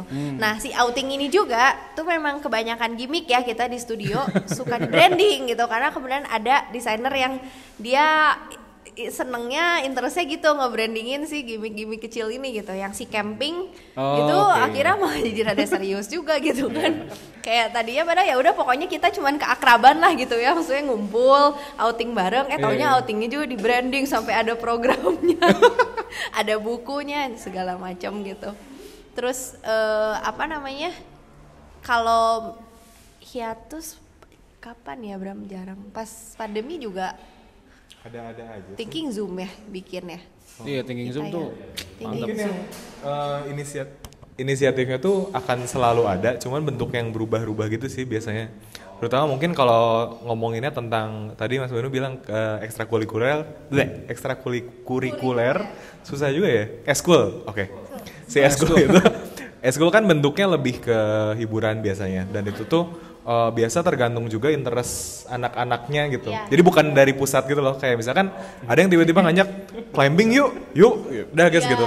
Nah itu tuh kan ya tiap orang bosennya beda-beda dan kadang-kadang misalkan yang lain sibuk ada satu yang nganggur, dia yang lebih seriusin itu untuk ngajak-ngajak ya akhirnya jadi juga gitu. Kayak jadi selalu ada aja sih gitu. Tapi mungkin bener yang kayak tadi di buku Where If Used to Grow Up, kenapa itu bisa muncul terus? Maksudnya kayak dari meskipun kita udah planning nih dari pusat, tapi nanti suka ada TR Fashion Week lah, sok apa coba tiba-tiba fashion Oh show iya sih, bener. gitu kan, desainer itu kan dari individu gitu sebenarnya yang nggak kita planning. Nah tapi menurut aku kenapa bisa terbentuk budaya seperti ini karena memang dari studionya juga ada awareness tadi gitu bahwa kita tuh perlu sebenarnya gitu momen-momen kayak gini entah itu mau yang serius jadi karya ataupun inisiatif yang lebih internal gitu Iya. sebenarnya kayak camping, fashion week kayak gitu kan ya mungkin berhenti sampai di publikasi atau jurnal TR gitu kan tapi mungkin menularkan semangat untuk bikin kita juga jadi lebih solid juga setim gitu kan dan karena kita juga ngerasa gitu kalau misalnya bahkan di misalnya desainer nih gitu banyak kan di kantor si Bram nih misalnya si Bram tuh nggak pernah dapat kerjaan inisiatif nih misalnya dia ngerjainnya kerjaan serius terus gitu Komersial kerjaan terus klien gitu. capek gitu kayak pasti di satu titik tuh jadi nggak happy. Nah itu tuh sebenarnya kayak salah satu cara yang kita bikin biar kayak suasana tuh ada orang-orang tetap enjoy gitu loh kayak ada warna-warna yang jadi aksen gitu lah di hari-hari mereka di TR tuh nggak selalu ngerjain yang berat gitu kan yang mikir terus gitu Mantap. Terjawab ya, Pak? Oke. Jadi nanti mau bikin apa? Sebenarnya Banun nih punya inisiatif juga ya yang musik itu ya.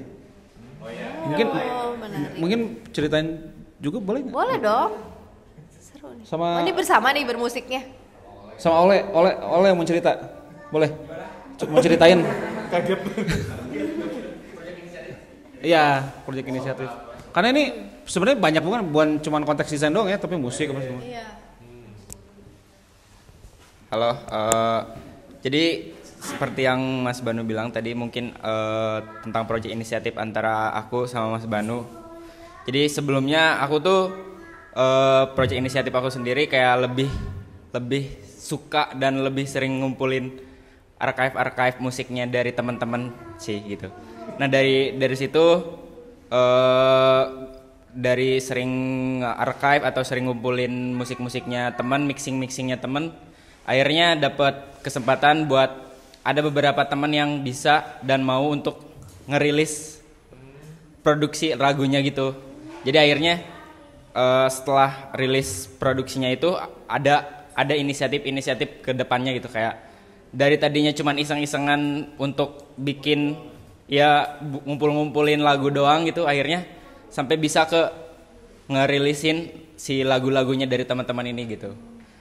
Ya si inisiatif ini pun pada akhirnya yang tadinya emang aku dari bener kata si Mas ini bilang apa banyak mainnya gitu ya. Jangan lupa banyak mainnya.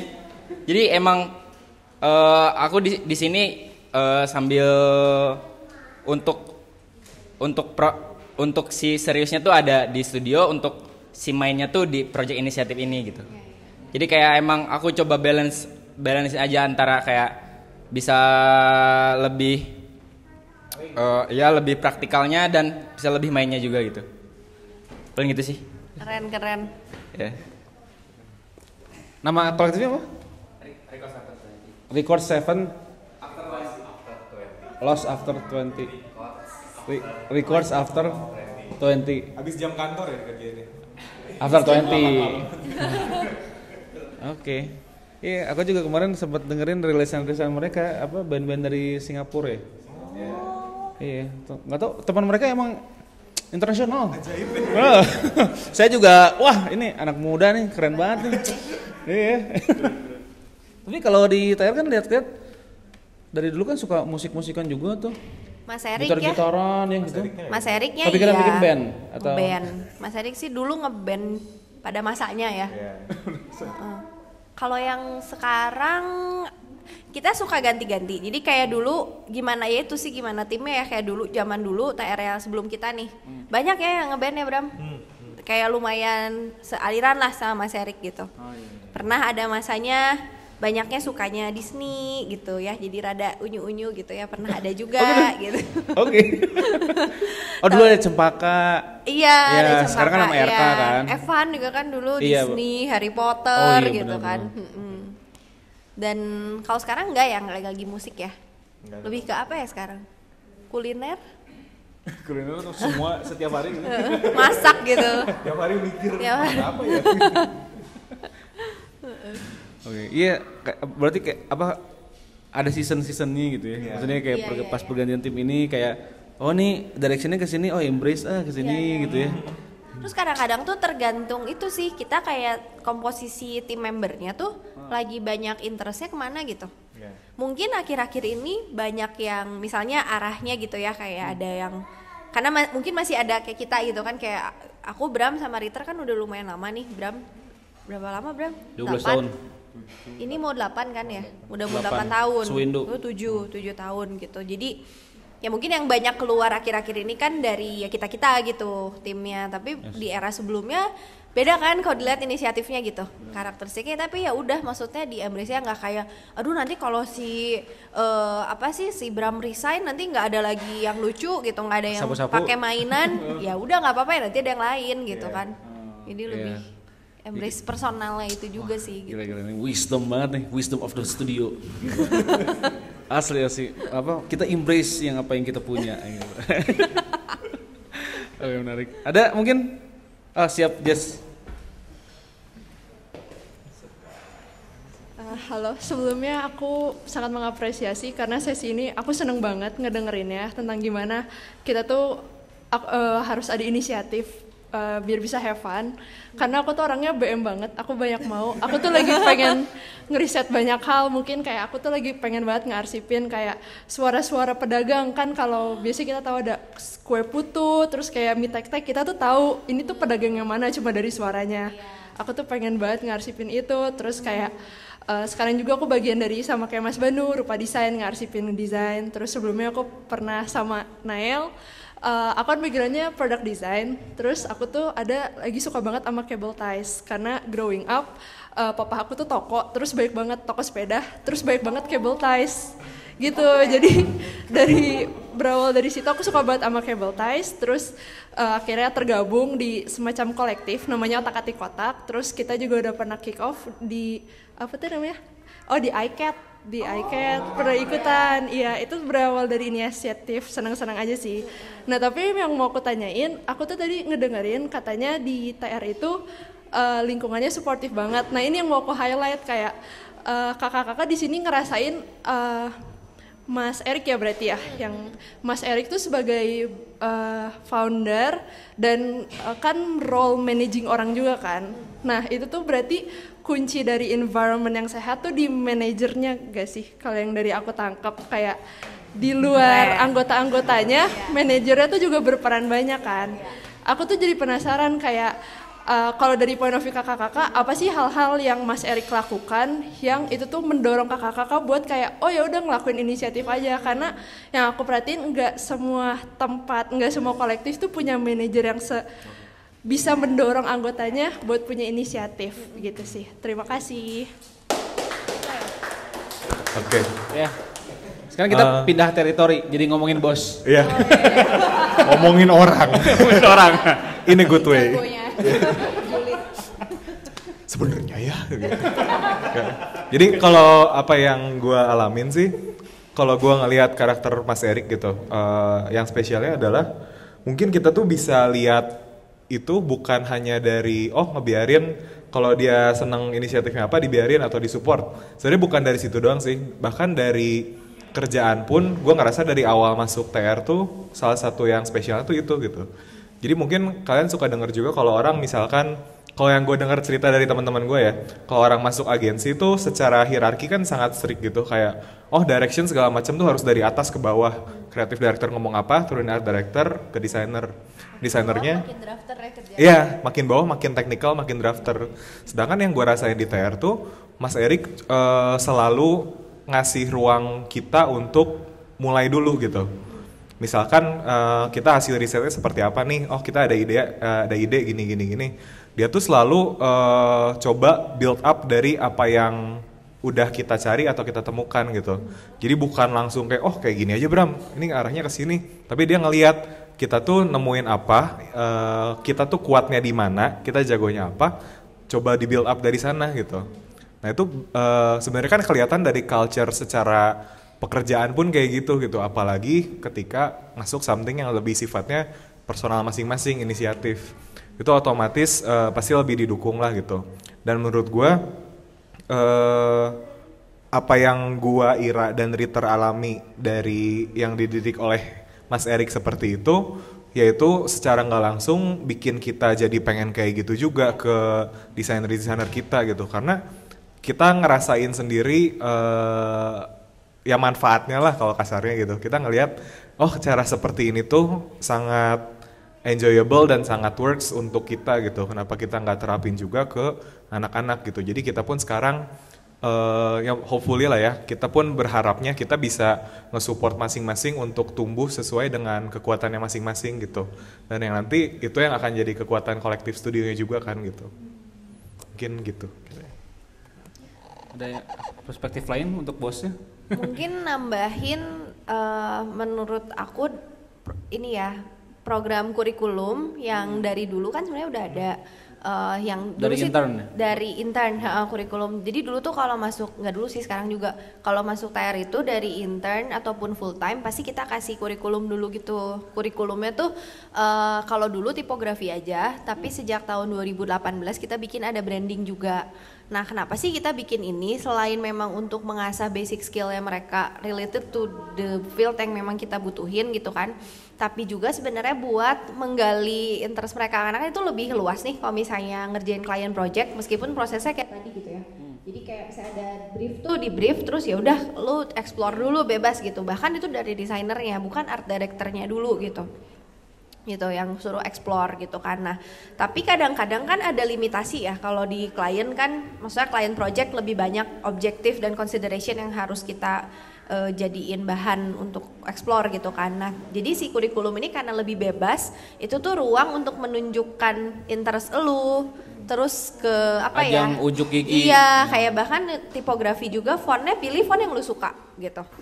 Terus kayak buat branding kurikulum juga secara style, lu mau bikin apa nih branding bebas gimana lu gitu. Pokoknya kartunya ini gitu. Itu kan luas banget gitu sebenarnya ya, temanya ini, bisnisnya ini. Ya udah gimana lu mau bikinnya pakai cat air, lu mau bikinnya pakai 3D, mau pakai full tipografi, mau batu, mau terserah lu gitu kan. Gimana interest lu gitu. Nah, itu tuh kayak satu culture yang membuat kita jadi lebih lebih berani untuk nunjukin ini kita kali ya, kayak interestnya apa. Tapi bener banget gitu pendapat tadi Jess ya, bener ya. Kalau itu tuh memang terbentuk dari Mas Eriknya dulu sih gitu awalnya. Karena itu ya emang tadi kata Bram, kalau yang kira nurun kan, maksudnya kita juga menular. Ketika kita udah ada di posisi yang ada di leadership gitu, kita harus gimana caranya untuk nurture desainer. Iya, karena kita bukan get the job dan doang, tapi kayak gimana biar si desainernya bisa berkembang juga bersama tim kita gitu kan. Nice, nanti aku mau nulis dulu. ada yang mau ini? Ada yang mau nanggapi lagi? Kayaknya dua lagi. Satu lagi ya, boleh ya. Satu lagi ya, kesempatan Mas. Nah, hanya terjadi ya.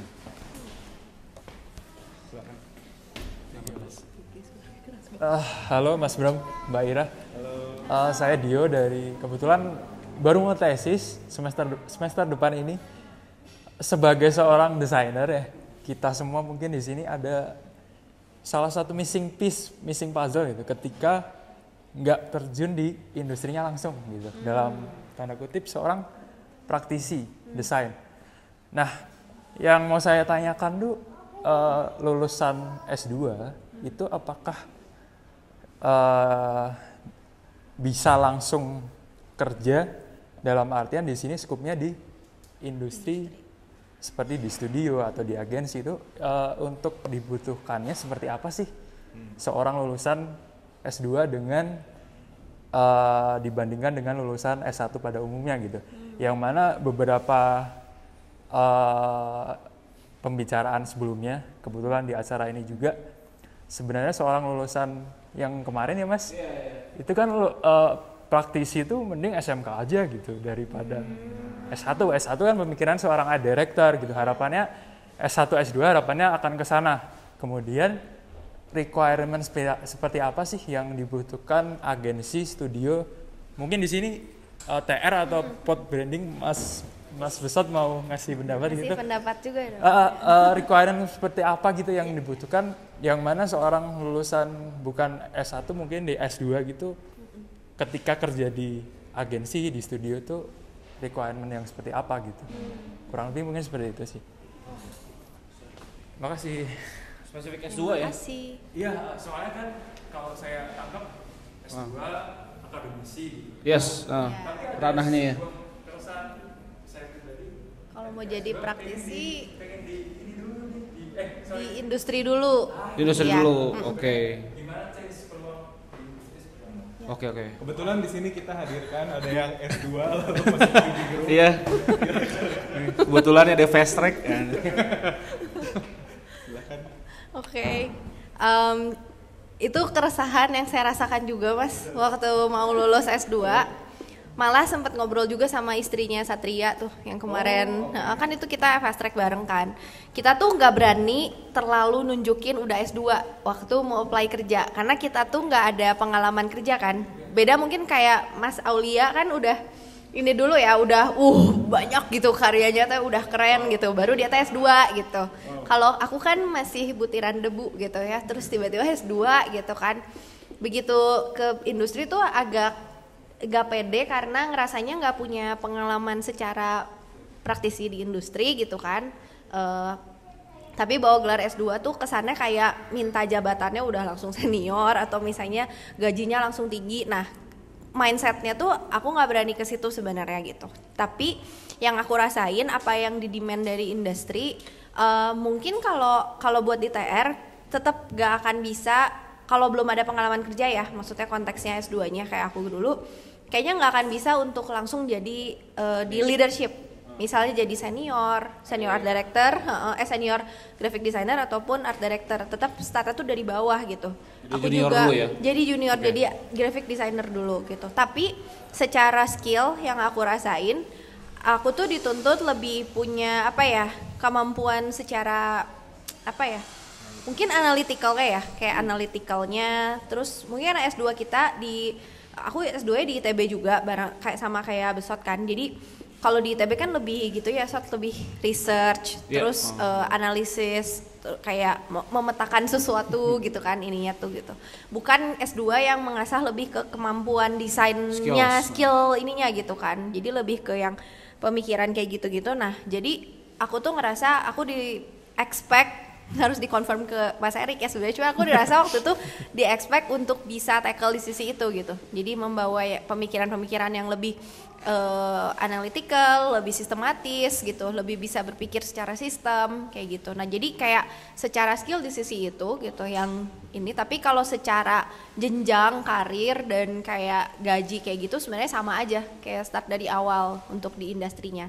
Tapi mungkin benefit kalau yang aku rasain dengan ada background udah S2 itu untuk memecahkan apa ya, kayak membaca satu brief untuk dan tahu menstrukturkan itu gitu ya, kayak terus harus research-nya tuh kemana, harus cari apa. Nah itu tuh menurut aku terbantu banget dengan aku teh di S2 gitu. Kayak mungkin nggak exactly teori dan apa yang aku pelajari di kampus itu langsung di-apply, tapi kebiasaan yang aku jalani selama S2 itu tuh sangat membantu untuk berkarir di studio gitu, dan akhirnya kayak secara journey juga jadi lebih cepat aja gitu bisa naiknya sebenarnya gitu. Ketika tapi itu aku rasa karena perlu keep up dengan ininya juga ya, maksudnya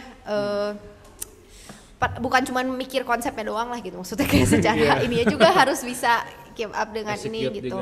Iya, dan yang lebih susah dan menurut aku ini bukan masalah S2 atau nggak S2 tuh tentang gimana jadi handle manusianya sih menurut aku, kayak buat manage manusia. Jadi kayak ketika aku naik jadi art director, aku tuh bukan stres sama mikirin aduh ini projectnya harus directionnya kemana, harus kayak gimana gitu loh, ini mau dibawanya solve problemnya apa, tapi lebih ke gimana gue bisa membuat desainer ini bisa come up dengan ide atau bisa tackle ini gitu, tanpa bener-bener apa ya nyuapin dia, iya gitu, kayak terlalu diarahkan yang kayak akhirnya dia nggak berkembang juga. Jadi kayak lebih ke situ. Terus tiap desainer itu beda-beda gitu cara handle-nya gitu. Misalkan si A dia tuh nggak bisa kalau misalnya terlalu dilepasin, dia tuh harus lebih banyak sering tektokan sama aku misalnya.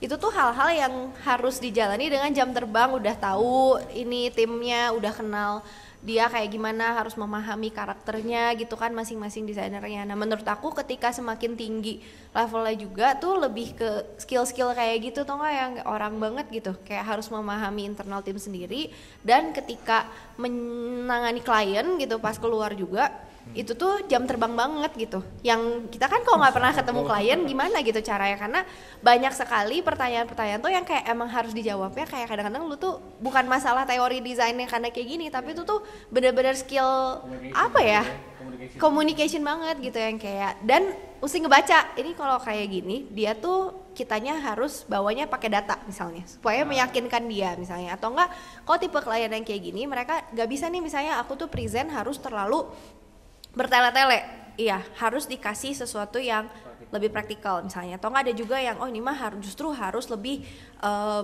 apa ya philosophical misalnya, kayak orangnya mindful banget nih, suka meditasi, suka apa, kayaknya kalau gue kasih yang lebih philosophical dia bakal lebih nangkep. Nah itu kan skill-skill yang dibutuhkan gitu, nggak bisa kan dari sekolah gitu, dia tetap itu sih ininya, journey-nya. Field works tuh emang ngasih pengalaman yang beda banget ya dari bener-bener. apa kita yang dapat dari akademik gitu. Ya mungkin karena kemarin sempat ngebahas ternyata hampir 70% ya apa salah jurusan. Jadi 70 orang nih udah kuliah apa gitu, terus dia kerjanya nggak di apa lapangan pekerjaan yang berhubungan sama disiplin yang dia belajar gitu selama, jadi kayak semacam waste ya, maksudnya kayak udah makan 4 tahun mungkin atau berapa tahun gitu, tapi pada akhirnya nggak bisa contribute dalam disiplin dia sendiri gitu. Tapi ya memang itu ya, kalau aku mungkin belum bisa jawab karena saya belum lulus ya Pak. Saya masih ongoing gitu, jadi tapi so far emang kalau dulu di kantor juga kalau misalkan ada yang ngelamar gitu ya, terus ada di CV-nya gitu ada S2 gitu, ya kita expect banyak sih, maksudnya ya termasuk hal-hal yang tadi kayak misalnya ya dalam menavigasikan ya komunikasi bisa ngatur tim nggak gitu, terus kayak dalam ya apa project tuh bisa approach-nya apa aja, soalnya mau apapun jenjangnya tetap sih kalau menurutku di desain ya apa portofolio ya, maksudnya study case apa yang jadinya relate sama studio yang kita mau lamar gitu. Jadi apa ya, kalau dulu mah mungkin kayak IPK tuh kayaknya nggak terlalu dilihat juga ya gitu. Kayaknya nggak ada yang tahu ya IPK kita berapa. Iya kayak nggak dipampang di bio IG juga. Terus kayak apa kayak tau gak sih kalau di CV suka ada kayak meter-meteran gitu kayak AI, PS gitu. Iya What, benar. man? What the fuck yo? Lu tolak ukurnya apa bro gitu? Ya jadi emang lebih ke realnya sih dan apa? Kalau pengalamanku yang bisa pas tuh pas di interview tuh krusial banget sih. Jadi gimana caranya kita bisa lihat sebenarnya attitude sama jadi intensinya kayak gimana, ngedesain teh mau ngapain sih gitu, mau masuk ke brand konsultan teh mau ngapain gitu. Sebenarnya itu sih yang penting ya. Mungkin sepakat juga ibu-ibu? Betul, Okay. betul. Alright, ya sama-sama. Ya mungkin karena waktu sudah hampir jam 5. Seru banget. Jadi mungkin sesi kita tutup dulu ya untuk yang bahasan ini gitu. Nanti mungkin di luar kita bisa kenalan juga sama ibu bapak gitu ya. Nanti kita akan sambung lagi nih jam 5. Kita akan live from Japan. Wow. Bersama Pak Panda gitu. Dan nanti disambung jam 7 ya sama Danu from Los Angeles gitu. Wow. Ya, jadi sesinya online. Jadi teman-teman kalau ada yang mau nonton nobar di sini bisa ya. Akan kita coba eksperimental. Jadi biar nggak usah kemana-mana, kayak cukup jajan di bawah nanti kesini lagi gitu kayak nanti aman. Ya akan berlangsung online nanti teman-teman buat yang mau join ya bisa di online juga sekalian bisa di ini terus apa lagi? Ya udah sih ya. Oke ya gitu. Terima kasih teman-teman udah berkunjung dan berdiskusi ya Sampurasun.